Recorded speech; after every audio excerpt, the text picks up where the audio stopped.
Welcome back, Chiefs Kingdom. Another week. Steelers are in your sights. It's Christmas.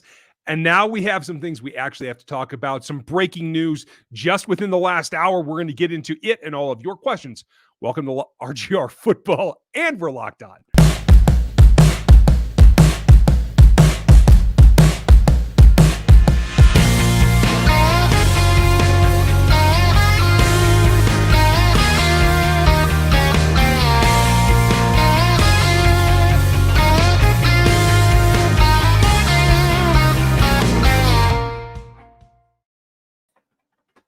Feels like I'm always locked on, but so is Dan, luckily. So say hi to Dan Harms. How are you, Dan? Oh man, I'm doing well. It's been a fun day, and I know there was a couple of you last night congratulating me on winning that Patrick Mahomes signed helmet, and I have it right here. It's going to be in a better case than this, and we're going to have it forever. So very nice. That is pretty cool. It's better to be lucky, right? It's just part of the deal. That's all it is. You all are doing well tonight. The second time I've ever won anything in my life. Right? That's awesome. Tonight's the Q&A, folks. You can see up over here. We do live streams on Mondays and Thursdays. If you're new, like, sub, and hit that bell right now, right here, so you find out everything that's going on because it's changing by the moment. We're going to talk about the breaking news here in a minute. Dan's with me. Modfather is in the house. Aaron, Stevie's here. I'm sure Gooch, Sean, Jeff, the rest of the guys will be here as well. That is the RGR crew. You can always find us here doing something related to this team, the NFL. If you would like to support us, we appreciate that. You can hit the super chats or you can jump into the RGR store. All the links are in the description and all that. But tonight's about you guys. We're going to answer your questions as we go through. And we're going to address, obviously, the topic of the night right off the bat because just within the last, hour and a half, Travis Kelce, Charvarius Ward, and Harrison Butker are now on the COVID list. We hope that one or most of them will be able to return for this game against the Steelers the day after Christmas. Sucks to be sick during Christmas. I understand that, but let's knock on wood that they can get back.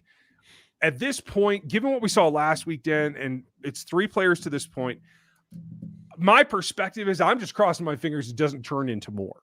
That's all you can do. It's a good, like I said, this is for them. It's a good thing it was Monday. They found out on Monday. It gives most of them the ability to play on Sunday still. And the Chiefs are confident that Snead is going to return this week, as well as Willie Gay and Chris Jones. There is confidence there. So I think that this is best case scenario for when you're getting positives. Now you just have to hope that it doesn't turn into more, because we've seen over the course of the last week what some of these pop-ups have turned into for the teams. The Rams, the Browns, all of them have had to shut down facilities. 20 plus players for the Browns not playing or something like that. It's an insane amount of players. So you just have to hope that it doesn't turn into more, and that the new restrictions or the new rules allow for these players, if they're not symptomatic, to return quicker, because it only takes one negative test if you're asymptomatic now to return to playing. So that's hope that that's the case. And what we are hoping too is that there's some discussion that this is not retroactive to last week's positives, but there's an ongoing discussion according to a couple of people that maybe they're looking at changing that. We'll see. It is not a coincidence, in my opinion, that a guy that Travis Kelce lined up across from a lot in one Joey Bosa is also on this list. So it's not just about protecting your house. It's about protecting against the guys that you're playing against as well, because this new variant seems to pop around a lot and spread a lot faster. So it's made the Browns play, early on a Monday night. Like there's games on. I'm sorry, you guys are, if you're really interested in the Browns and Raiders, we're distracting you from that. But I think the show will be better here. So at the end of the day, we will let you know as we find out more about it. Like Dan was talking about, hopefully Willie and Chris Jones will be back. Having had that rest time. Hopefully Travis, Harrison, and Charvarius can get back. If not, L'Jarius Sneed becomes a pivotal point in this game. He's still dealing, obviously, with the anguish of the loss of his brother, and that's not something you can put a timetable on.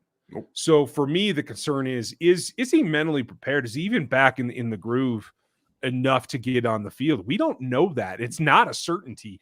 But without Charvarius, I think they definitely need him a whole lot more than they did a day ago. Yes, and I think that that's going to come into his decision-making, because I think for a lot of these guys, while the anguish, all of the pain is right there. I think that to an extent they understand situations. Like right now, the Chiefs are the number 1 seed, but that can change very easily. As we've seen the last week, Patriots, Titans, 1-1. Like at one point in time, they were the 1 seed, and now guess what? They don't have it anymore. That can change very quickly. I think that that's going to play a little bit into his decision-making process now with Charvarius Ward. If he gets activated later in the week, maybe that lessens his mental toll a little bit. But it's gonna be a little bit of a, let's just say, a conundrum right now. Maybe what happens, maybe L'Jarius Sneed comes to the team and says, I'm still not mentally ready. And if they find out that Charvarius Ward will not be able to play, I think that puts more pressure on them to sign Bashaud Breeland. Yeah, and that could very well be too. The question for me is I haven't seen an update on the protocol for a new player if it's still a 5-day clearance, because at this point that doesn't help you necessarily for this weekend. We're going to find out here going forward. So that's where we are, folks. We'll answer your questions and we'll get going on that. But if anything breaks while we're doing this, we will definitely let you know as well. Yes, we will. Let's start with Chris. Confidence level that Kelce, Jones, Gay, Ward, Sneed will play on Sunday. Like we said, it's a mixed bag, but feeling like Jones, Gay in particular should be there. Yeah. Let's see. Jordan, thank you. If you could add 3 players from the Chiefs in the last 10 years in their prime, who would it be? Jamal, Derek, and Houston for you. What do you got? I mean, that's legitimately the list. Maybe Eric Berry. Like, I think you could convince yourself that Eric Berry can play like a pseudo safety linebacker hybrid position and not take Derek Johnson. I think you could convince yourself of that. So definitely Jamal. I think Houston would be prime Justin Houston with Chris Jones and then Melvin Ingram / Frank Clark. Like, that's probably one of the best defensive fronts in the NFL. So yeah, those two are definitely on. And then for me, it's a toss up between Derek Johnson and Eric Berry, just because Berry's size would allow him to play almost like a nickel linebacker spot. And I think that he could do that very well. So that's very enticing for me. Yeah. Oh, can you imagine having this lineup and having Eric in there for old Dirty Dan? Yeah, I'd be into that. Feels right. I have all of them, every last field there is. Oh, good idea. And thanks for the question, Jordan. That was a good one. Yeah, that was a nice one. I like it. Lego, how good is it to watch the Pats in Tampa Bay and Denver lose? Let's go, Chiefs Kingdom. I mean, did it surprise you how frustrating and how, quite frankly, lethargic that Bucs offense was when they lost their stars? Man, there's one reason that Dennis Allen is in New Orleans. It's to give Tom Brady fits, because that's all that he does, except for in the playoffs, which we'll unfortunately get to that later. But in the regular season, the Saints have his number, and it was weird. It's almost like when you take away a player's weapons, they become not that great. Tom Brady had an offensive line who was great this year, and Cam Jordan was just taking Tristan Wirf's lunch money over and over and over again. They were getting bullied. They weren't even rushing a ton of guys. They were rushing 4 most of the night. And it was just about where they were coming from. Dennis Allen said, I'm just going to put you in coverage, and I'm going to rush 4, take my 4 best guys and see what they can do. They couldn't do anything to stop it. So it felt like turnaround to me. It felt like vindication for the Super Bowl. Like, hey, this is what it felt like there. A little bit, yeah. A little bit. Like, take away a strength of your team, and guess what happens? Hey, kind of sucks, doesn't it, buddy? Scott, any injury news outside of the pandemic stuff? Haven't seen anything about who was I waiting on as well? The actual injury. I don't know who's injured right now. I haven't seen any update on Long. I haven't seen if he's, like progressing at all, or if it's just going to be, a whiz kind of role where if they need him, they'll option him in or not. A lot of the elevations last week were due to the COVID stuff. So I don't think there's anything there. So not really, Scott. Don't have much there. Mo, from what I read, Travis is vaccinated. Yes. And as I understand, so is Charvarius. So the only question mark is the kicker. And we'll just kind of let we'll your know mind wander with that. Yeah, like I don't know if we'll ever have confirmation. we don't get the kind of press release from the team. We'll have to rely on the actual reporters. Yeah. Cole, could it be that Travis Harris and Charvarius were added due to contact tracing? No, it was reported they were all positives, so they have been tested. What would the Chiefs think about hotel stay for all the players till the end of the season? Canadian Chief, that's interesting. They have looked at that, and the problem becomes what you have to do for services at that point, for both food, etc., clothing, shopping, whatever, doing laundry, that kind of stuff. I guess the league has determined that it wasn't that much of an advantage, and they didn't feel more secure in it actually being true isolation. So they'd rather the players just, basically leave their home, go to work, leave work, and go to home, and just leave it at that. But we'll see. I think a lot could be changing here in the next couple of weeks as this version seems to spread so much farther. We'll see if competitors, if it jumps teams a little bit more, then they might have to look at that. Yep. Didi, is Lucas Nang really the future at right tackle? Not much talk about him though. How do you feel about where he's at? Right now, you're still kind of feeling that out. He's a rookie. For all intents and purposes, he's a rookie. So you have to kind of take it with a grain of salt. He's got 2-3 more years because that retroactively started his rookie season this year, right? So he still has 3 more years for being a 4th round or 3rd round draft pick. So you're going to have time. I think that he's taken some steps forward. I think he's shown his athleticism specifically and being able to cover guys with speed on the edge. I think that was a very positive game for him against Joey Bosa, who wanted to get to the edge and tried to get him to the edge. But Niang did a good job of just riding him upfield and letting Patrick get out that B gap. That's a very almost Mitch Schwartz kind of thing. Because if you guys remember in the Super Bowl run, that was signature what he would do for some of these guys try to get out the edge. He would just let him run around the pocket and let Patrick escape through that B gap. So as Ryan dies over here, I think I'll let you take this for a minute.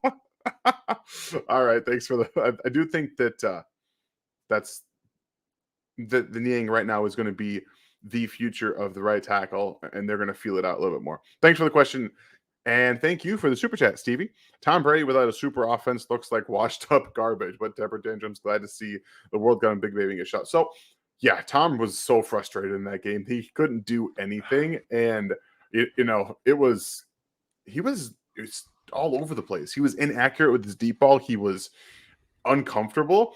If you want to beat Tom Brady, that's how you do it. And now, unfortunately for Chris Godwin, he's not going to play the rest of the season. He's done. They're going to bring back Antonio Brown. Antonio Brown's going to take over the spot that Chris Godwin had. It's unfortunate for Godwin. He's a great player coming up on free agency. That injury really, really hurts for him. And I hate seeing guys go out with injuries. That was a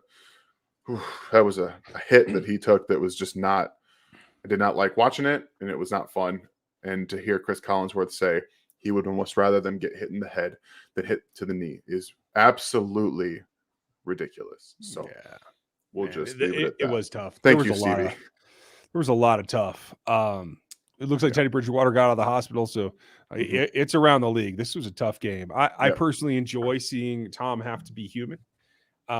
So let's enjoy that for the moment, folks. And Tom, if you're watching, thanks. Jimmy, presume for a minute that we went out and we had the lead that allows the rest the players for the Broncos. Who, if any, gets the game off? Patrick first and foremost, Travis, Tyreek, Matthew, Hitch. I really think most of them are going to get time off, the game off. Isn't that what they did last year? They sat all of their starters. Not as much on the defense. It doesn't feel like that. I don't remember. I know that they were playing different styles, so I'd have to go watch to see exactly how many guys got rest. But I do think that Andy prefers to give them 2 weeks off for the most part. Yeah, I certainly do. Hey, any extra rest you get in recovery is a big plus. Gary, old G around here, I appreciate it. Tired of the short pass for possible TDs. Is there anything Mahomes can do to stop it? Not really. If they're just playing guys deep, especially when they're playing, cover fours that we saw a little bit against the Chargers, I mean, that's just It's very difficult. You can't run 4 verts against that with any kind of success. You have to pull it all back down. It just doesn't work. Every now and then you're going to get a busted play. So like what I'd like to see them do is have, and I think that you've seen this. You saw when Tyreek did his spin, I think it was the Raiders game, where he got loose. It was about the initial route broke. And how do you, I think it's now secondary, like how do you adjust when Patrick breaks the pocket? Yeah. And what is your scramble plan? I think that could lead to some really big plays though. Yeah, I think you're seeing that they're starting to work on the offensive line communication so he gets out of the pocket a little bit more. Teams will eventually stop trying to do that because they've seen that even when you have the coverage right, if Mahomes gets out of the pocket, all bets are off. They're all off. Tyreek Hill, Travis Kelce, Demarcus Robinson, Byron Pringle all find ways to get that space. And when you find that space underneath, they can even turn some of those short passes into big gains. So they're trying to find ways to get Patrick outside of the pocket. It's where he's made his best hay in the NFL. If we're just being honest, either it's behind him drifting back or it's him getting out and making big plays with his feet so he can throw the ball downfield. So they're working on it, and they've been doing a good job of adapting the offense to what they need, I think, week in and week out. And we're starting to see it pay off a little bit. Yeah, I think so too. Jared, not sure if I've asked this, but do you guys cover the draft and do content? Absolutely. On this channel, you'll see a ton of draft content specific to the Chiefs and their needs. But I'm also one of the hosts of the Locked On NFL Draft Show. The Rogue Analytics Athletic Matrix is available for the draft class every year. We will do our ranks. We will do our boards. Dan and I will debate. We will be scouting the entire class this year. We'll have some new wrinkles for you guys as well. To say that we're upping our game on the draft is probably an understatement. Probably. I'm going to sleep blessed. We got some good stuff for you guys. Yeah, it's going to be a lot of fun. Eric Streeter, any comes with the Steelers this Sunday, a score prediction. I don't know that I'm ready to get a score prediction yet till I know what the weapons are going to be, but I'll tell you it's going to be a double-digit win for the Chiefs is what I will predict, unless the quarterback gets sick. That's really the only thing that I'm going to be like, oh, now they're going to have to scratch.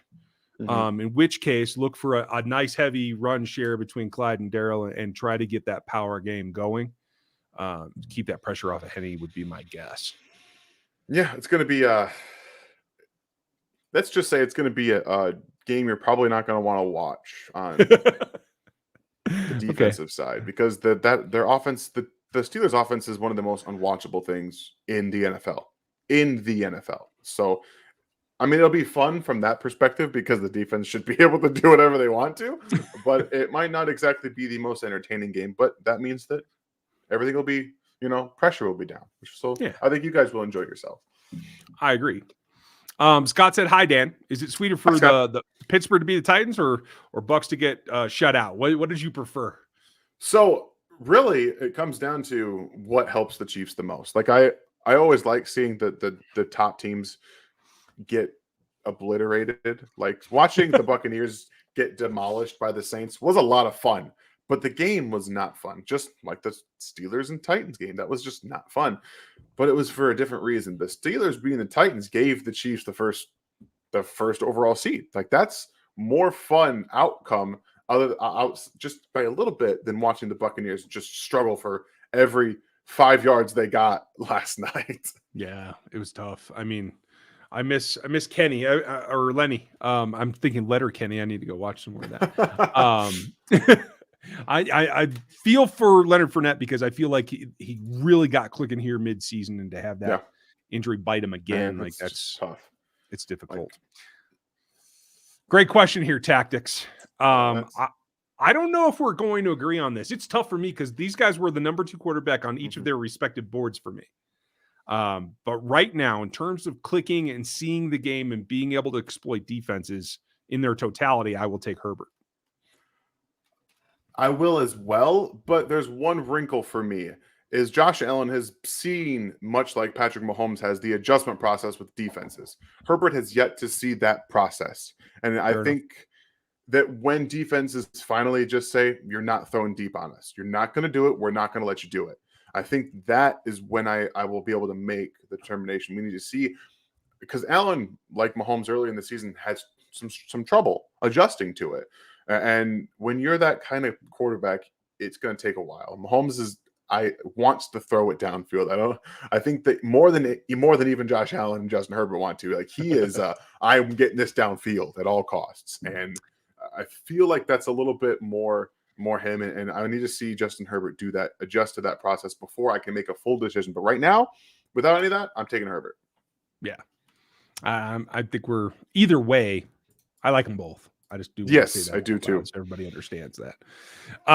Gary, could they draft a running back? They could, if especially I expect them to trade around a little bit this year. So if they end up with an extra 6th or 7th, possibly, I expect it to be a UDFA, to tell you the truth, and they'll try to stock up in young guys as backups. Yeah, I don't know if I know this. I said a couple of weeks, maybe a month ago now, that I do expect in the day 3. The Chiefs to be looking at a young, athletic, explosive type of running back. That's not because I hate Clyde. I love Clyde, but I think that they have realized that that's not what they want in a running back, and I think that they're going to have to admit that sooner rather than later. And so if you guys are going to look for running backs in this draft class, look for guys that aren't necessarily huge marquee names and that catch the ball extremely well, because Clyde was great at catching the ball. And they still don't use him. So if they're going to get a pass catching back, he has to be exceptional, is my thought. What separates Mahomes from Brady if Kelce, Clyde, Hill are out for an extended period? They haven't shown much of anything to make me believe this season. Well, it doesn't change anything for Mahomes. He's still Mahomes. He can still get things in terms of first downs and yardage with his legs. He can still make things happen where, again, on the breakdown, where even guys that are lesser athletes can pivot and come off of coverage. And I think you'll see DeMarcus make some plays. I think you can expect Hardman to make some, and hopefully somebody else will stand up. My bet would be the backfield. So what separates him is I think Mahomes scores a touchdown, at least one. But there's a whole lot more that goes on outside of your weapons. Your offensive line protection is the holdup. That didn't happen for Brady. He didn't get much of protection last night. And if that's the same situation for Mahomes, I think you see what happens when your really good players go out and you have to wait that extra second to find somebody else who's getting open. It definitely impacts the way that an offense can function, the timing of everything. So as much as I think we want to believe that Patrick Mahomes would be able to just, snap his fingers and make everything okay, I do think he would struggle quite a bit without those guys, but that's any quarterback because they practice the most with them. The timing is best with them. So I think that just for every quarterback, that would be a problem. Yeah, I'm with you. Alan, is the Steelers game a danger game after a huge win against the Chargers? Until a couple hours ago, I would have said, yeah, probably. But the loss, or at least the threat of the loss of Travis Kelce in particular, but Ward and Butker as well, I think that kind of wakes everybody up and puts them back on guard. So I think that is an artificial way to guard against a letdown myself. I think the mini bye is a built-in guard for me. It gives them more time to, one, watch and see now that they are the number 1 seed. I think the Chiefs have that instinct to want to keep that. Like it feels like the other teams, the Titans and the Patriots right now don't really have that. And with Mahomes as the quarterback, proven quarterback, that would be a start. I think that he's one of the guys that definitely is like, look, we're here now. Let's not give this up. And I think the entire team takes that on. Yeah. Let's hope that they power through. Yep. Oregon, how are you? Remember when Drew Lock said that the Chiefs would regret not drafting him and then threw a 4th down pass 7 yards out of bounds? Yeah, I'm sure we missed that pick. Yeah, I hope Drew gets another chance. But, I mean, yeah, good for him for having the attitude. Let's see if you can up the execution there, Drew. Canadian Chief, thank you for the support. As always, we appreciate you. Bill, same to you as well. Obviously hoping for the best, but if Kelce and Butker miss time, what changes might we expect in the offensive game plan? Well, they do have the backup kicker that they already signed. Mm-hmm. In a pinch, I think Tommy has practiced place kicking. So I think he probably could get that done. Otherwise, maybe he can just throw it through the uprights. I don't know. The other thing is it's going to be an adaptation. I think they still want the tight end or something similar to it to function. I'd love to see Noah Gray and Mike Burton get more reps as an H if Travis isn't able to go. Yeah, I think you'll see more of bigger bodied guys. Hopefully, if Josh Gordon's active, you probably see him a little bit more in that reduced split role. just to help with that physicalness and body type. But I do think that would be an opportunity to get Noah Gray confident. And I think that as much as missing Travis Kelce would hurt this team, it would suck to not watch him play. It might benefit the team as a whole. Yeah. Because Noah Gray's playing more. There's been no two ways about that. He's played more since the injury of, Jody Fortson. I think to get his confidence level up sometimes, you have to get him in a game and just kind of, pepper him and just let him see what he can do. Yeah. Nice, easy throw, something designed for him, slants, little bubbles, whatever. And I really like the H aspect, adjusting the way teams can play them. That would be fun. Thank you, Bill. Lego, heard Breland might get kicked for cursing and arguing, the coach at any chance the Chiefs will inquire. He's already been released. He cleared waivers. He is a free agent. Yep. We're waiting to hear, because I do think that they like familiarity above most. I know I've heard from several people who are like, I don't want him back. He got destroyed in the Super Bowl and all that. And I get your frustration with that. But the Chiefs covet familiarity, and a guy with that experience in this system can walk in and play.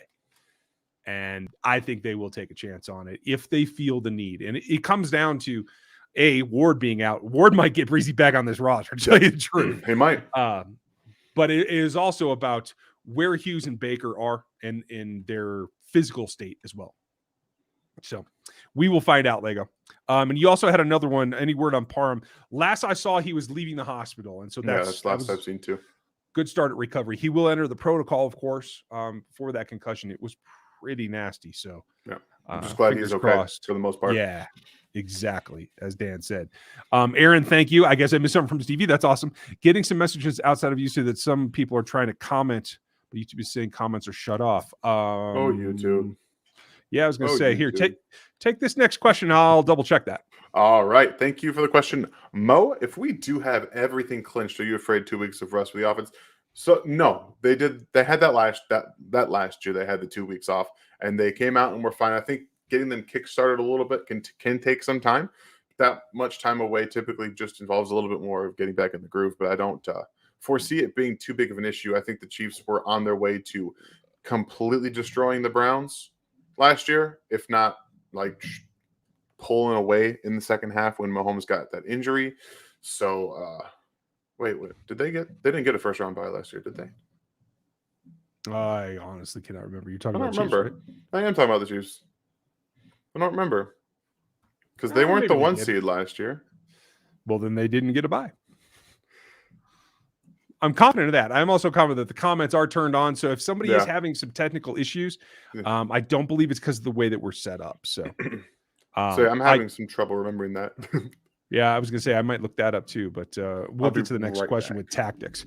Why was everyone so bloody open on Thursday? Does Snead and Gay really cover for that much? Yes, they really do, because they allow, I think, the quarterbacks to think that they have something, and then they don't. And in the meantime, a couple of guys have caught up. I think Hughes had a big game because he was able to use his recovery, which is smart, but it's not that uber fast athleticism. So it takes a little bit more time, in my opinion.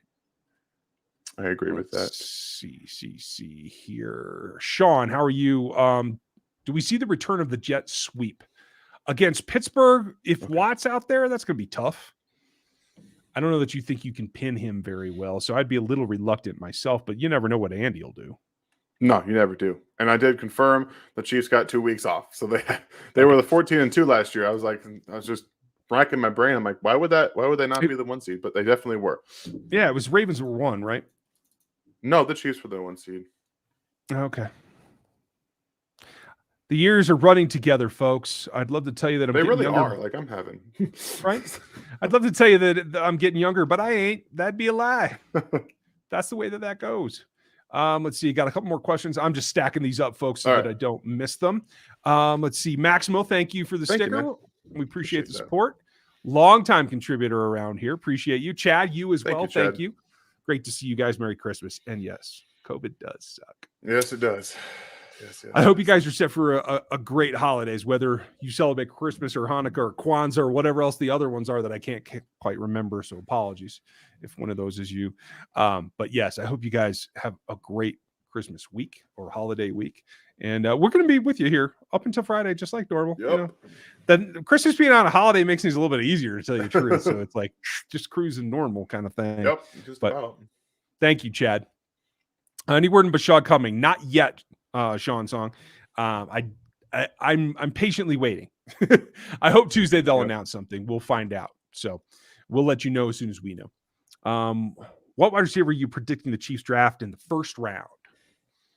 I mean, right now it would be Drake London, and that's if they go wide receiver. I think Ryan and I are both pretty on that. So, yeah, like I salivated that thought. Think about how good Michael Pittman was in the middle of the season. Drake London's better at the college level than he was. And he has been able to adapt really well. And it all comes back to the question, though. Other than one pass to Jody Fortson, we don't see the jump ball in Kansas City very much. That's what Drake London excels at. You know, and that's part of the reason that I'm just like, maybe Andy's like, nah. Nah. I'm okay. I think that Drake London's a more complete package than just the jump ball. I think he can do more too. I think he's got a lot more ability to do more, but I think Andy's just like, see, we don't want to do the jump ball. I think that Patrick getting comfortable with Jody with that was actually going to unlock a bit more in the offense. Yeah. But again, here we are. So yeah, I don't know. Do you agree that is London's strength though? Right now, it's like it was his most notable strength. I think that everything else still needs some work, but it's the ability to do more is there. But his strength is saying, "You're going to get that ball? No. I'm going to get that ball, and there's nothing you can do about it." Basically. Yeah, I love that, and he's really strong hands to the point of contact, and I love that. Jaden, starting my sports podcast. You guys helped me so much how to analyze the game, and I appreciate you guys. Thank you, Jaden. Thank you, Jaden. Appreciate that. Good luck to you. Let us know where you are. Drop in the comments next time and let us know what's going on. I assume it's about Kansas City and Chiefs. Maybe it's not. You said sports, so maybe it's a blanket. But yes, let us all know, buddy. And thank you for the support. Wish we had Jamal Charles type of runner. Yeah, I mean, hey, that's why Jamal Charleses don't come along that often, fellas. Nope. Oh, if I had, the best running back in the history and on a per yards per carry kind of thing, I'd be pretty happy too. Like, okay, here's a quick one before we get sidetracked because I know I do this. 2-back plus a fullback. What's your all-time favorite if you were building it from scratch? Doesn't matter what era. Backfield, go. Plus a fullback, huh? Well, I'm going to give myself Oslot. He's coming in as fullback. And I'm taking Jamal Charles as the electric dude that can literally do everything. And then I'm getting Jerome Bettis. Because guess what? When you have Jamal Charles, Jerome Bettis, and Mike Oslot in the backfield, what can you not do? Yeah. What can you not do? One. It is a good one. I'm going to go T-Rich. I'm also going to go Jamal Charles and Walter Payton. And there you go. You can't go wrong, man. I'd be happy as a clan, to tell you the truth. Gooch, you're here. What's up, man? And it's Daryl. I'm glad to see you guys. Welcome back, Gooch. Biggest need, receiver, corner, D end. What do you got? Defensive end. And that's just because they're not going to have any next year. There's going to be a ton of wide receivers in free agency. Yeah. So I'm going to assume that gets handled a little bit earlier this year, and it's not a draft need. So I'm going to go D end as well. They have some good young corners that I think can develop as well. Stevie, thank you very much as always. Congrats on 14 juicy months of the Big Money membership, Gooch. Gooch is our biggest contributor as well as contributor to the channel. Yeah. Thank you, Gooch, for your support. Appreciate you, man. Yeah, I think I do need to get him like a NASCAR jumpsuit kind of thing. Yeah, we're gonna have to do that. I got an idea. This could be fun. Okay, thank you, Stevie. Bill, thank you. Fantasy football question: is Antonio Brown worth starting immediately coming off the injury suspension? Or is McLaurin a better start versus Dallas? No, what do you got, Dan? McLaurin versus Dallas. Don't touch. don't do that. He's gonna draw Trayvon Diggs in coverage 90% of the time, and yeah, you can just because Brown's gonna slot in right at that slot and Z receiver role. He'll come in. He's got a great connection with Brady. I think they're gonna want to get it going early, and yeah, that's what I would do. Yeah, I'm with you. Okay, we're gonna get to that comment. That's ridiculous. Yeah, we're them's fighting words. We're gonna get into it tonight. Angry German, thank you. Is Pringle now first in line for touches after the big 2? He is right now, yeah. And I'm pretty happy with it. It seems that even though he had that game where he had the drop, but they came right back to him, like they seem to be building confidence in him, and I'm happy to see it. Yeah, I think that really right now it's still the running backs, just the running backs in general. They seem to be getting more targets and more catches as an overall unit. But if we're talking about one singular person, yeah, I think Byron is becoming that guy. And I think Patrick's trust in him and chemistry with him is starting to evolve as well, which is really nice to see. Yeah, I'm with you there. W, thank you. What player on the roster that gets released or re-signed would surprise you the most? Okay, surprise release or restructure. So I think right now Frank Clark would be the most surprising restructure. Okay. Him or Anthony Hitchens, because I don't see either of them on the team next year. And if they ended up bringing them back, I'd be quite surprised. Okay, well, I can get down with that. The most surprising release for me right now, and I assume we're talking off season, would probably be Wiley. Actually, I think they like him a lot more than we think they do. Well, I think you're seeing why right now they like him, because he's actually done a pretty good job at right tackle as a pinch. He was great against Cam against the Saints last year, and I said it'll be fine in the Super Bowl. What do I know? We both did. Okay, we both thought he'd be okay against their rush in the Super Bowl, but he had a bad game, just like everybody else on the offensive line. I made money for bedband producers around the world. That was terrible. But really, it's been a one-off. Unfortunately, it happened in the biggest game of the season. And he was good against the Saints, and he's been serviceable as a right tackle. So you're seeing a guy who can play 4 spots in the offensive line. Yeah, I would. That's a very surprising release if it did happen. Dang it. Any news on Cornell Powell? He is happy as a clam on the practice squad. We'll see what he's learned when we get to camp next year. Kevin, can we beat the Steelers without Kelce? Absolutely. That's not that difficult. Nope. Mike Daniel, I know it was only a clip, but did you guys see Deshaun Corbin video I tweeted you guys, FSU? Probably draftable fit 6. Oh, I must have missed the video. No, I saw that you said something, Mike, and I appreciate that. I'll have to go back and see the video. I saw the tweet too, but I didn't see a video. Maybe we got lost in the Twitter sphere, because that can happen sometimes. Yeah. So if you would re-tag us in it and put it back on Twitter, we will check it out. And I'll tell you this, if he's a draftable 6th or 7th, there's going to be about 1,000 of those guys this year. I'll give him a nice $50,000 bonus to come as a UDFA. That's what I'll do. There you go. Nelson, what's your predictions of the final 3 games? Chiefs, Titans, Patriots. I think the Patriots lose again. I think the Titans are right on the edge. If they get 2 of their 3 big stars back and going, I think they can be right back to a dominant force. I think both lose this week. Yeah. Titans on Thursday night play the 49ers, and I think they'll lose that game. And the Patriots play the Bills this week. I think they will lose that game. So they could very much have week 18 in hand. this could be it. This week. They just can't look ahead to that. The Chiefs need to show up on Sunday, play the Steelers, let whatever happens happen, and they need to continue to play like they have the last 7 weeks. Yeah. That is true. I don't know. Cleveland's playing with their 3rd quarterback, so what do I know, right? I mean, no one knows. This is insane. Joe, are you guys happy how last year's draft was done? What changes would you make looking back on it? Okay. I don't mind all the players. I think you could have gotten Noah a whole round later. I think that might have been true for Kando as well. Probably. Jeremiah Johnson looks like he's going to be a better player. He's the guy who played with at FSU. Let's see. I don't think the coaching got much better, so I think they're both still probably really raw. But I don't know.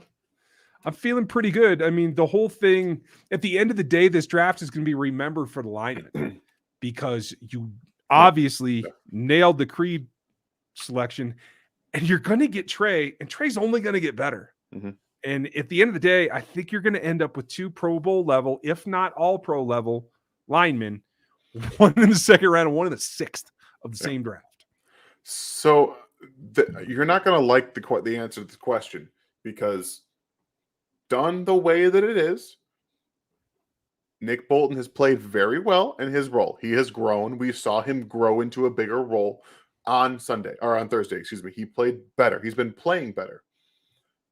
And I think that he's going to be a very good mic on this team. Okay. So yes, I would have changed the draft pick because you can get athletic, more versatile linebackers in the second round. And typically you wouldn't have taken a Nick Bolton in the second round, but I understand why they did. I'll just say that. Fair enough. Fair enough. That's all. I mean, it comes down to the thing is they like what they get from Hitch way more than we do on the outside. And they got a guy that I think because of his youth and because of his instincts will outplay Hitch when we look back on it. Yeah, I agree with it. Similar. I agree with the state. I agree with everything you just said. I don't take it as hate on Nick. No, Bolton, not guys. at all. Don't take it as hate because I love what I really do. I love what he's grown into. I love what we're seeing from him. He's a guy you could say, hey, you see that running back? Like let's say that the Chiefs end up playing the Colts at any point in the playoffs. They could say, hey, Nick, go tackle him. As he did against the Titans. Just say, go do that. Just go do that. Go get him. And he'll do that. So I got no problems. I think he's been better than what I expected him to be in Kansas City. Yeah, and the only point I'm trying to make is they have a type, and he fits it, and I think he's actually exceeding what we could have expected from that type. So, I think it's perfectly fine. Yep. Let's see, Alan. Any concerns with Hill Kelsey get most of the targets? Well, yeah. I mean, luckily you're not a team that has only one star who gets most of the targets. You know, you're still in pretty good shape. But yes, you want to spread it around a little bit more. Patrick's been very good about that until this season, right? Where we were consistently seeing 7, 8, 9, 10 guys catch passes in a ball game. So yeah, you want to get back to that. And I think that will restore itself next season. Don, hope you're doing well. It feels like every year there's a new rivalry in the AFC. 19 Mahomes, 20 Jackson. Mahomes, Allen, 21. I like that. And now Herbert. Who will be have the ability to challenge Mahomes in 22? You see another up and comer?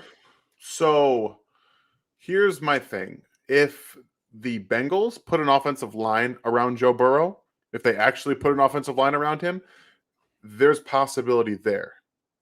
But I still think it's going to be Justin Herbert. I think he's going to be the best of the bunch, and I think that he's going to continue to get better. But again, I do think that Joe Burrow can play to that level of Mahomes versus, because I think the Bengals have been better than most people expected them to be right now. Yeah. And I think if they give him an offensive line, they've showed this year that they want to run the ball. That was very apparent with how Joe Mixon's gotten more carries than just about anybody in the NFL, even than Jonathan Taylor to an extent. So they're committed to that. If they can actually improve the offensive line, Burrow has a chance. John Charney, I love that you have an opinion, man, and I do too. You have the same answer that 99% of people tell me, and I'll tell you this flat out: Barry's incredible, always was. I'm glad he hung it up when he was healthy because playing for that team was terrible. Yep. He's not as good as Walter Payton was. It's just a fact. Walter was an all-around player. He could do it all. He threw passes. He did everything, and that's my thing. It's not just that he's probably my all-time favorite player as well. Him and Ronnie Lott are going to go head-to-head, right? But the day that Emmett passed him will forever in my life be the time that I said, this is the worst thing I've ever seen because that guy doesn't deserve it. Okay, I feel better. But yeah, we still love Barry. We all love Barry. Come on. What do the Chiefs need to do to get the screen game going? Thanks, fellas, for all that thank you, Kurt. Appreciate it. Kurt. I appreciate it. But I don't know. Someone's giving away all their screens. They're getting hunted out, man.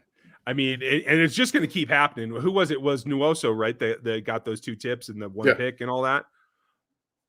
I just think that Andy Reid is known for drawing up such screens that pretty much everyone's looking for it. Everyone's coaching, like the defensive ends and tackles and linebackers say, look, if you feel in any way, shape, or form that you got by somebody too easily, stop what you're doing. Look for the running back. I think that's exactly on every single play what they're being told to do. And it's showing up that way, but now the double moves are up for grabs.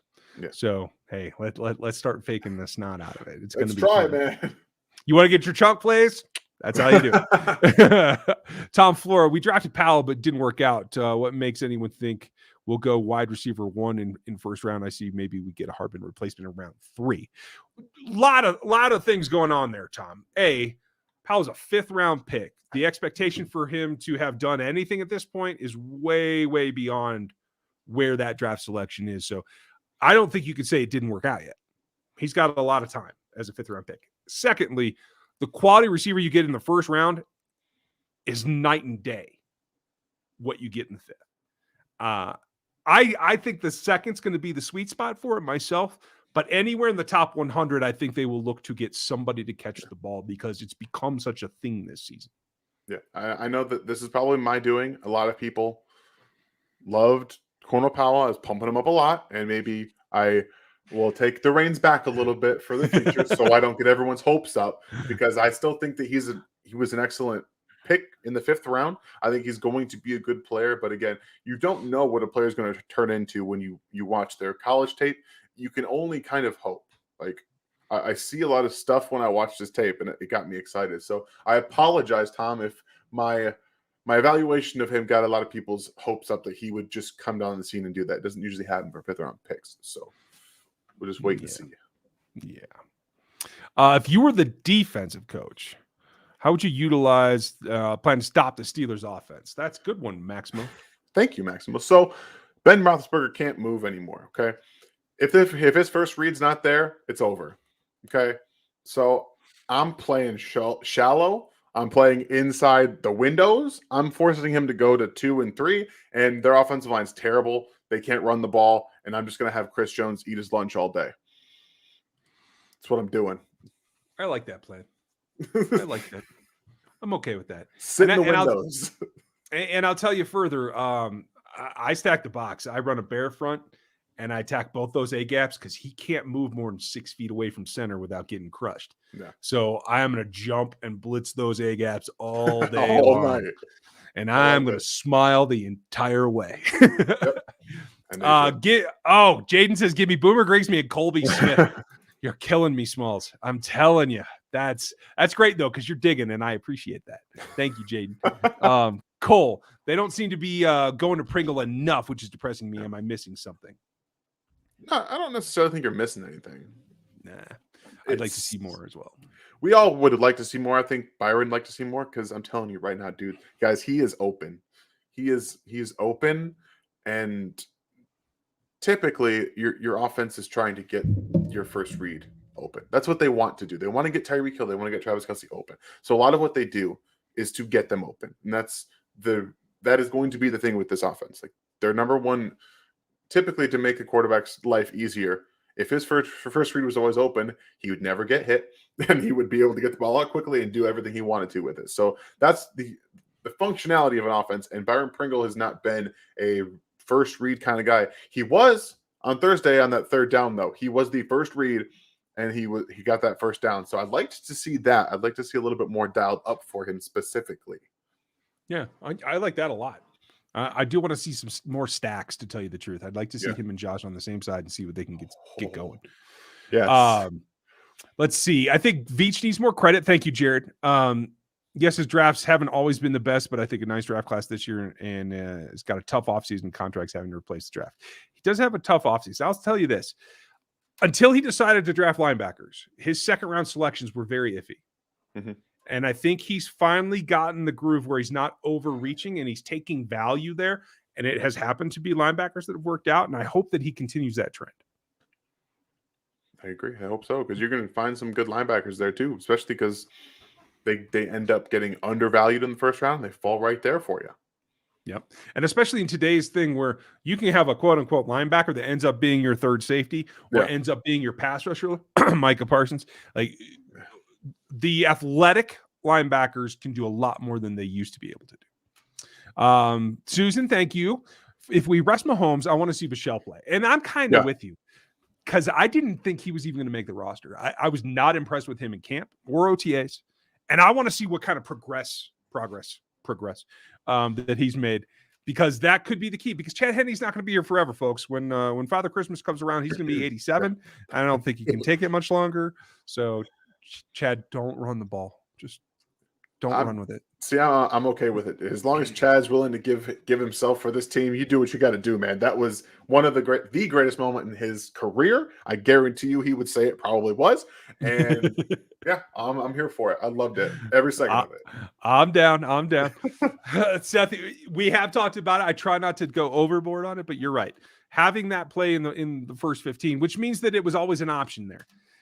Yes, they do run it a little bit haphazardly. Third down's always kind of a matchup dependent thing. It's like it depends on down distance and all that, but to have him in there, yeah, that was nice. And I think it's funny because Mike and I talked about it in the interview. If you missed him here on the channel, just search the channel for Burton because he was just here over the bye week. We talked about, hey, Mike can throw passes too. Yeah, like he's run Wildcat. He's done a lot of different things. And so like I asked him, I was like, how many different ways can they use you? They're like, I don't know. I'll have to talk coach about that. So. That tells you there's a lot, guys. Yeah, that's what I'm saying. Andy said Bolton doesn't seem to make the same mistake twice. He should be playing more. Absolutely. Yeah. And quite frankly, at this point, he should be the middle linebacker. Yes, I know Hitch has more experience and they rely on him and he's a leader and all that stuff. He can play the Sam. That's fine. Nick should be the middle linebacker. Yep, I agree. And we thought that when he was doing it when Hitchens was hurt. And honestly, I think that if you just switch the two right now, you're not going to see a drop off in production. I think you're going to see a bump up in production with Bolton being the Mike. But I understand that Spags wants to have Hitchens as the guy right now and then make way for Bolton next year. I get it. Spags likes what he likes. Yeah, that's fine. Yeah, it is what it is. It's not fine, but it is what it is. It's working out. You know what? It's working out. Okay. All right. Seth, is there such thing as a COVID tuck where a team wants to rest a player without having to answer for it? No, there isn't. This is monitored by the league and the medical division. It's all legit. You have to actually cause concern. Nobody's faking any of these results. Julian, glad you made it back. It's been a while, dude. Hope you're doing well. Alan, any concerns with the Bengals game? I mean, yes. Especially if you have missing cornerbacks. Yeah. They have some interesting receivers. Obviously, the whole Burrow to Chase thing is a thing. I mean, it hasn't been lately. Right, but it's always there. And I think if anything, he's shown, Jamar Chase in particular has shown that he can strike and break out of things at a moment's notice. Yep. So, like, especially if you sleep on it and you're missing maybe your starters, if it has to be Hughes on one side and Baker on the other, I'll be a little concerned. Yeah, that's pretty much what it comes down to. Is I don't fear for the offensive line to really move the Chiefs defense in terms of running the ball. The one thing that would give me a little bit of hesitancy is that Joe Burrow's not afraid to throw that ball into coverage either. And they got guys that can come down and get the ball. So they need to be, the corners will have to be prepared for that. T. Higgins, the only thing T. Higgins can do is go get the ball. And he's very, very good at it. Like he's, double coverage doesn't really matter because Joe Burrow can put it on a dime and let him go get it. The same with Jamar Chase. So they're going to have to be expecting to time things well in that game. Otherwise, they could get eaten up a couple different times downfield. Yeah. Hey, you never know. Seth, is this a no grade game coming? I hope so. Yeah. I will just say it that. I hope they have like designed 4, 5, 6 targets for him because I want to see if he can get on a roll. Yeah, we need to see what he can do now. We're starting to get to that point. Someone's got to step up, and you got to prepare for guys to do more stuff, specifically because defenses haven't seen it with him. So if you start to show it more, guess what? You're going to open up some more for Travis Kelce and Tyreek Hill, which you want to do anyway. So I think that's part of why you saw Michael Burton out there because guess what? Put it on tape. Teams have to prepare for it. That cost the Steelers probably an hour and a half of practice time this week. Yep. Just because they had 2 plays. 2 plays. Yep. Because they had to watch the film, they had to break it down, and then they had to design something to counteract it and understand where it was going. That is that's return on investment for running those plays.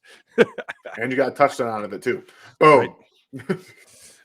Before your question, oh yeah, you guys, Lego, thank you for reminding everybody. If you'd put some questions beforehand, we're gonna wrap it up here in a couple of minutes. So if you have any last questions, hit the question marks at the beginning, like you see most of the folks doing in here. And Julian's got one. It's been a while, Julian. I'm glad you made it back. I think in next year's draft, I'd like to see 2 Ds, Ngbare and Majai Sanders. Yeah, I get it. I have no problem with that, especially because I think they're both outside of the top 40 or 45. Yeah, I think that's pretty consensus. Maybe Sanders is a little bit higher in some people's boards. I've seen his name spoken a little bit more. So, but yeah, I like that. I think right now I have them at respectively 8 and 9 or 9 and 10. One of those. They are right next to each other on my board right now. I think Sanders has the bigger upside, just so everybody knows. Let's see. Patrick, FA crush for the off season. Free agent. I haven't even looked. I mean, unfortunately, it would have been Chris Godwin, but he just got hurt. Like that was. Is Joe Bitonio going to be available? I don't think so. I think the Browns wrapped up 2 of their offensive linemen with long-term contracts. Long-term contracts not too long ago. Okay. I don't remember if he was one or not, but I do know they just did that. He has a soft place in my heart. Where are you gonna put him? I'm gonna put him tackle. I don't care. I'm just gonna let him compete. I don't care if he's the 6th. I don't know. Like that guy on the move is creepy. Like I would change it to a 6-man offensive line all the time. And he would be like the guard / tackle guy inside of Niang and outside of Smith. It would be gorgeous. Having Niang be a pseudo tight end. Yes. And just crush over and over and over. Oh, these are the things I think about at night, folks. I can tell. It's just the way that it goes. Already had a plan for him and everything. Yeah. Because you're exactly right. Like, where would you put him on this line? Exactly. It's totally real. Oh, I got a plan. Let's see here. A couple other super chats. Want to make sure we hit those. Here, what do we got from Caden? Should Spags blitz a lot since Ben is most likely not able to get out of the way? Absolutely. I think yes and no. If there's one thing Ben can do at this point, it's find where to go with the ball quickly. Replacement. Yeah, the hot route. I think that's the one thing that he can do now. That's why I would have been. I'm more rush with 4 and sit in those windows. Make him do something that he's not comfortable with at this point, and that's moving a little bit and finding that second and third option. So that's he'll probably intermittently blitz because that's just what Specs does. He loves to blitz, and I have no issues with it. But I do think the one thing he can do right now is find the hot route. Let me specify. I would blitz Willie and Nick. Okay, that's fine. Just right run the egg up and just go boom. I'd delay Willie is what I do. Don't even mug it. Let him widen out a little bit. Let Willie come a half second later, and you're going to see some collisions. Good God. Oh, okay. See, again, I think about these things at night. Who would you like to see in the Super Bowl? Chiefs versus Packers or Bucks? I want to see the best against the best, and that means he has to play Aaron Rodgers. Yep. I said it. What that would be. The Packers are playing the best in the NFC right now. They're playing the best, and Aaron Rodgers is playing the best football in NFL right now. That's just what it is. Yeah. Jaden, do you think that Brett Veach is the best GM we've had since Carl? Yeah, I mean, it's really not. The other 2 GMs are not GMs any longer. Pretty much tells you the answer. Yeah, so I think so. We also have to remember, you guys, that unlike Dorsey, Brett Veach is an extension of Andy Reid. He came up in Andy's system. He knows what coach is looking for. Yeah. It is not so much a meeting of the minds as they are of the same mind nearly from the jump. I think that has an effect as well. Yeah, I agree. Austin, with our offense having had up and down season, does Bieniemy get a head coaching job this offseason? I mean, we haven't heard he called this game and it sucked. So until we find that out, yes, I think there'll be some questions. But at the end of the day, he's a 2-time Super Bowl coordinator that is a minority, that has the charisma to be a leader of men if he doesn't have to be the offensive coordinator. I think there's a lot of interest. Does he get it? I just don't know. I don't know, but I will say that Matt Nagy got a head coaching job when there was no proof that he had been calling plays with sometimes an offense that wasn't functioning when it was said that he was calling plays. So the same optimism for me is shared with Bieniemy, who I think is a much better talker and leader of men. So we'll see. Okay, I can get down with that. I see Hartman's success as a rookie as a fluke in the offense. Does it feel like it was actually detrimental? I don't, because he's so raw. He only played wide receiver 2 years. I don't see it as a fluke. I think it's probably more a function of the Mahomes aspect of it than of his. And I don't think it was detrimental. I think, honestly, it needs to be the care that he continues to follow up. Yeah, I think that, well, what you're seeing right now is that teams just taking away the deep ball. And his rookie season, they were like, we're going to have Tyreek Hill and McCole Hardman. And guess what we're going to do? Just run down the field. And no one's covering deep all the time. And that's what they did. So yeah. I don't think it's a fluke either. I think that it's just, you're seeing why taking him in the second round is a bit of a reach. It's that he's a little one-dimensional at times, and he's having some trouble adjusting to the NFL game and finding more of a success role as a guy who can get open in the short to intermediate. I haven't seen that out of him, and you don't see that quick twitch that you do with other guys in the NFL. So it's just been a struggle for him to find what he can do best, and I think the Chiefs are trying to do that. Yeah, I'm with you. Tom, I think they'll go after a free agent wide receiver. I know Mike Williams is going to be out there. I don't know off the top of my head anybody else, but Mike Williams would be like the guy that could fill this X role and be. I don't think he's leaving. I don't think he's leaving LA. They have a lot of money too, so I don't think he's going anywhere. The Spanos have made bigger mistakes. Let me just put it. Yeah, that's true. I can't say they won't leave because you never know, but if I had to guess. Jaden, so what backup quarterback the Chiefs go get next year? Nick Foles, Chase Daniels, Andy Dalton. None of the above. I think they either draft another guy or they bring back Chad on a reduced contract. It's going to be Chad Henne. Chad Henne's going to be here next year, guys. Seth, thank you. We appreciate your support, as always. LOO, softball? I am terrible with a bat, so no. Hydra. I don't know what you meant, Xanax, so I'm just rolling on. Sorry, Hydra, thank you for the support. Would the Chiefs realistically be interested in Drake London? Would they rather draft another small speed guy? I mean, they have shown a propensity. What have they tried to do here? They tried to start DeMarcus Robinson. They went in and got a short little blonde to take over some of the receiving capabilities. And then they went after Josh Gordon. When they didn't have Josh Gordon, they threw it to the big tight end that used to be a big wide receiver. So, like, it feels like they are looking for some of that. Are they ready to invest a first-round pick? I don't know if that's true. But it does feel like they want to have the bigger receiver at least as an option. I think so, too. And I think you're seeing that you have a little bit more success with bigger receivers, maybe that have a little bit more quick twitch than just getting a bunch of speed guys and just running down the field. Well, think about it, too. Bye, night-night. So think about it this way. If they're going to guard deep, you got to win in the shorter areas. Yeah. How can you do that? Bigger bodies have a propensity for that because you don't have to be the separator that you have to be in order to get loose underneath, right? So it makes sense to me. But I think they just need I don't know, man. I'd like to see more of Tyreek Hill in the slot. So that's why I'm more of saying go draft a bigger guy. But if you want to keep more as a Z and X type of guy, then I wouldn't have an issue with them drafting a true slot player or maybe bringing in a true slot player. I think drafting one is a bit much, but bring in somebody that can be a true slot. Ooh.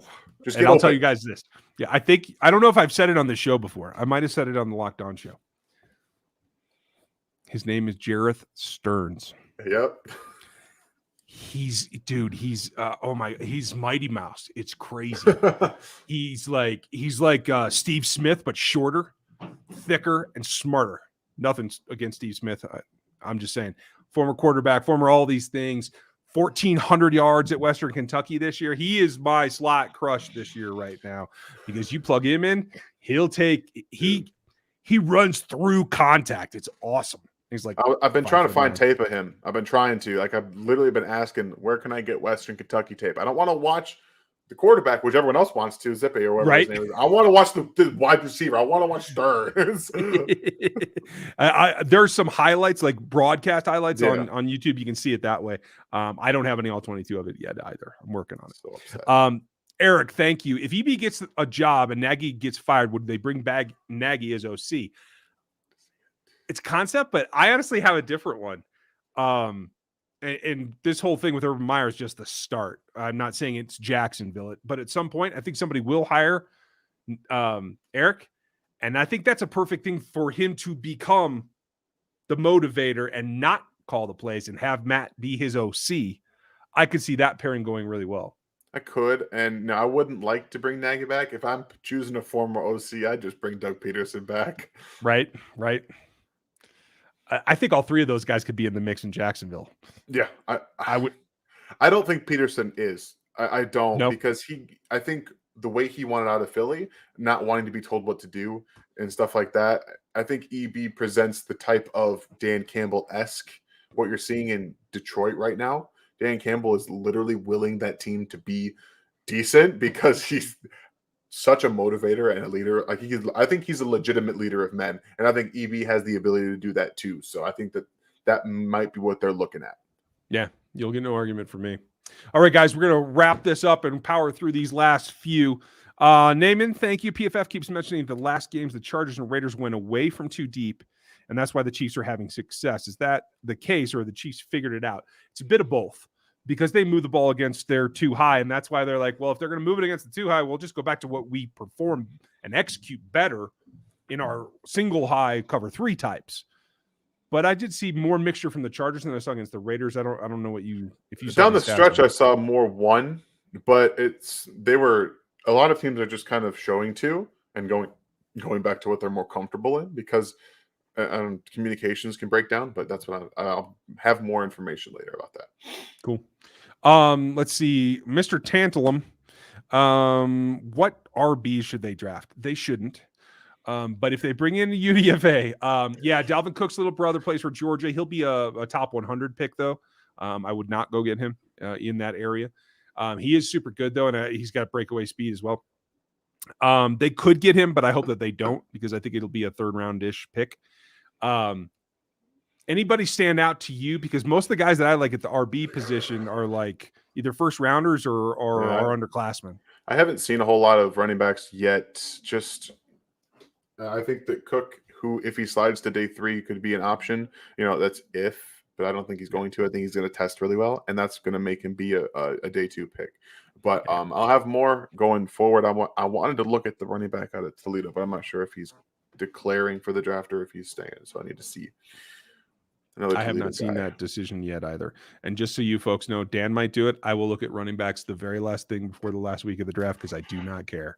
I'm probably going to be doing it earlier because I'm also doing it for fantasy reasons. There you go. All right, we're going to knock these out. Jared, I like where you're thinking there with Mike. Julian, I like a couple of sleepers in the wide receiver draft who'd fit the offense, including Williams. Yes, and he's speed, but he's not small. He's got length, and he's got a nice wingspan as well. Justin Ross, I think, is a sleeper. I think he's going to be down in the 50 to 70 range, and I like him as well. The question is, can he stay healthy, Julian? That's really what it comes down to. And Burks. I think Burks is going to be on the edge of the first round, somewhere in the top 45. And I can get on with him, but I'm a little trepidatious. I'd probably take him in the 50s. Yeah, so these guys, Williams fits exactly what the offense does. Well, that's exactly the kind of player that I think, if given a chance, that Eric or Andy would and Brett Veach would draft him if he was there in the 30s. I think that they would. I think Burks also kind of is, because they don't necessarily want or care about their receivers playing physically. And Burks has the body to play physical, but chooses not to, which is a little concerning for me. Ross, I'm a little hesitant on Ross. I think that I'd like to see a little more from him, but unfortunately the season's over. So I'm leaning more towards Ross. Just was not interested in playing for Clemson last year. So he's going to fall, and that'll be a good opportunity for the Chiefs to take a shot on him. Yeah, I agree. Let's just hope he stays healthy. Yeah. Thank you, Julian.